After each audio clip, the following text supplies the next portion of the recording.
WhatsApp guys, this is Gadekar Shiva. Guys, आज की इस वीडियो में हम जानेंगे हैड टू के बारे में।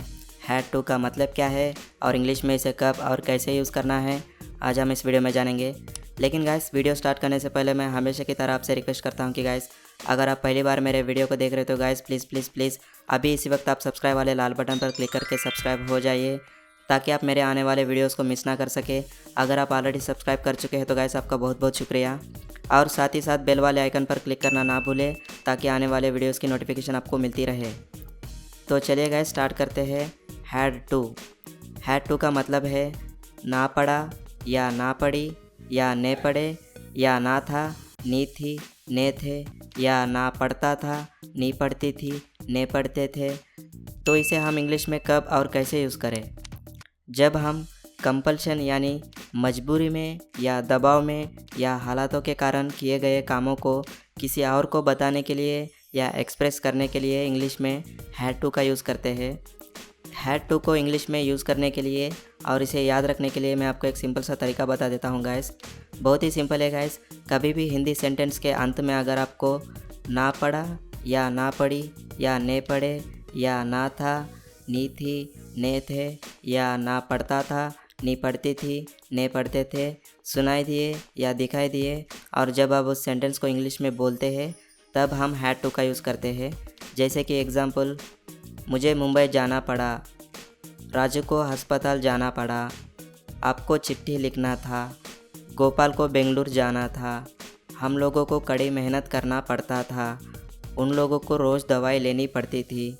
जब हम इस तरह के हिंदी सेंटेंसेस को इंग्लिश में बोलते हैं तब हम हैड टू का यूज़ करते हैं। बस इतना ध्यान में रखना है कि गाइस, हर हिंदी सेंटेंस के अंत में ना पढ़ा, ना पढ़ी, ने पढ़े, ना था, नी थी, ने थे, या ना पढ़ता था, नी पढ़ती थी, ने पढ़ते थे होना चाहिए। सभी सब्जेक्ट्स के साथ हैड टू का यूज़ किया जाता है, जैसे कि I, we, you, he, she, it, they, इन सभी के साथ हैड टू का यूज़ किया जाता है। तो चलिए गाइस, मैं आपको इसके कुछ एग्जांपल्स देता हूँ ताकि आप इसे और अच्छी तरह से समझ सके। पहले तो कुछ पॉजिटिव सेंटेंसेस के एग्जांपल्स देखते हैं। पॉजिटिव सेंटेंसेस में पहले हम सब्जेक्ट लगाते हैं और उसके बाद हैड टू और वर्ब की फर्स्ट फॉर्म और ऑब्जेक्ट लगाते हैं। जैसे कि I had to go to Mumbai, मतलब मुझे मुंबई जाना पड़ा, या मुझे मुंबई जाना था, या मुझे मुंबई जाना पड़ता था। सिचुएशन के अनुसार आप इनमें से किसी भी वाक्य के लिए हैड टू का यूज़ कर सकते हैं। यहाँ पे एक और बात हमेशा ध्यान में रखना कि गाइस, कभी भी इंग्लिश सेंटेंस में टू दिखाई दिए तो हम उसके बाद हमेशा वर्ब की फर्स्ट फॉर्म ही यूज़ करते हैं। तो यहाँ पर आई सब्जेक्ट है, गो वर्ब की फर्स्ट फॉर्म है और मुंबई ऑब्जेक्ट है। दूसरा एग्जाम्पल, आपको चिट्ठी लिखना था, मतलब you had to write a letter. Gopal को पिज़्ज़ा खाना पड़ा, मतलब Gopal had to eat pizza. हम लोगों को कड़ी मेहनत करना पड़ता था, मतलब we had to work hard. चलिए आप कुछ नेगेटिव सेंटेंसेस के एग्जांपल्स भी देख लेते हैं। इन सेंटेंसेस में हम पहले सब्जेक्ट लगाते हैं और उसके बाद डिड प्लस नॉट और हैव टू और वर्ब की फर्स्ट फॉर्म और ऑब्जेक्ट लगाते हैं। यहाँ पर हम पास्ट सिचुएशंस के बारे में बात कर रहे हैं, तो इसलिए हमने यहाँ पे डिड का यूज़ किया है और हैड टू की जगह पे हैव टू का यूज़ किया है। हैड टू का फर्स्ट फॉर्म हैव टू होता है।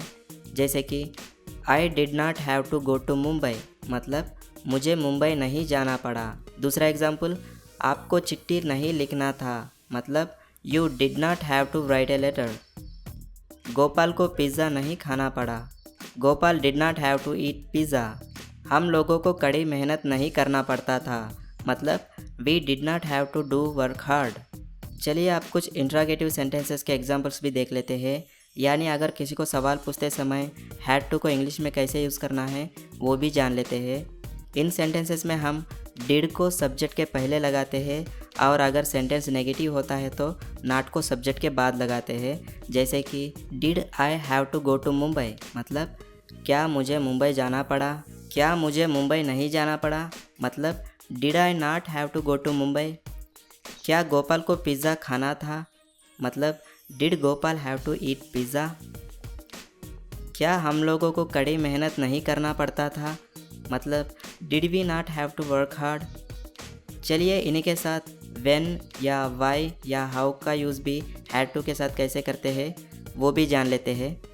इस तरह के सेंटेंसेस में हम पहले तो इनमें से किसी एक को सेंटेंस के आगे लगाते हैं और अगर सेंटेंस नेगेटिव होता है तो नॉट को सब्जेक्ट के बाद लगाते हैं।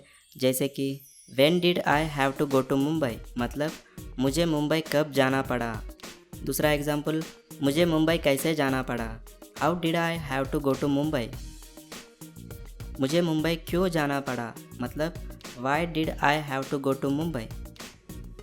मुझे मुंबई क्यों नहीं जाना पड़ा, मतलब why did I not have to go to Mumbai.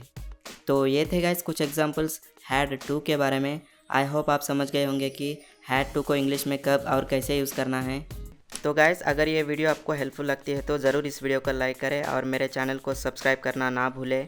Subscribe करने के लिए यहाँ पे क्लिक करें, ये मेरा चैनल का लोगो है, इसके ऊपर क्लिक करते ही आप सब्सक्राइब हो जाओगे। तो please guys please make sure subscribe करें। मैं मिलूँगा आपको अगले वीडियो में। So that's it guys, once again this is Gadekar Shiva, take care, over and out.